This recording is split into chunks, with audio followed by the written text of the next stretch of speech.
মোবাইলে হ্যাঁ, অনেক সময় দেখবেন লেখা থাকে যে একবার কৃষ্ণ নাম বলে যাও, হ্যাঁ, একবার হরে কৃষ্ণ লিখে যাও, এরকম লেখা থাকে, ঠিক আছে? আবার অনেকেই দেখবেন বলে থাকে সাধু সন্ত বা এরকম অনেক মহাপুরুষরা বলে থাকে দেখবেন যে একবার কৃষ্ণ নাম করো মনে শান্তি পাবে, বা একবার হ্যাঁ সারাদিনে কৃষ্ণ নাম নেবে, হ্যাঁ মন ভালো থাকবে। সত্যিই কিন্তু এটা ঠিক। যখন আপনার মন খুব খারাপ থাকবে বা কোনো কারণে আপনার মন একটু অশান্তি থাকবে, একবার কৃষ্ণ নাম করে দেখবেন, সত্যি মনটা না একটু ভালো হয়ে যাবে। কারণ কৃষ্ণ নামটা এরকম আপনার মনে অনেক শান্তি আসে।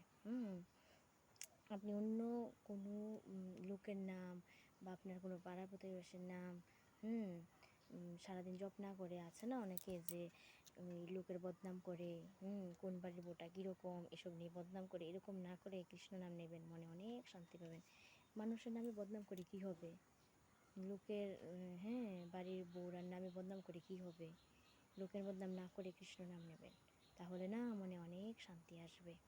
কৃষ্ণ নাম অনেক শান্তির, একবার নিয়ে দেখবেন। যখনই মনে খুব অশান্তি আসবে শুধু কৃষ্ণ নাম জপ করবেন, একটু হলেও মনে শান্তি পাবেন। কৃষ্ণ নামে অনেক শান্তি আছে। সবাই একবার বলুন হরে কৃষ্ণ।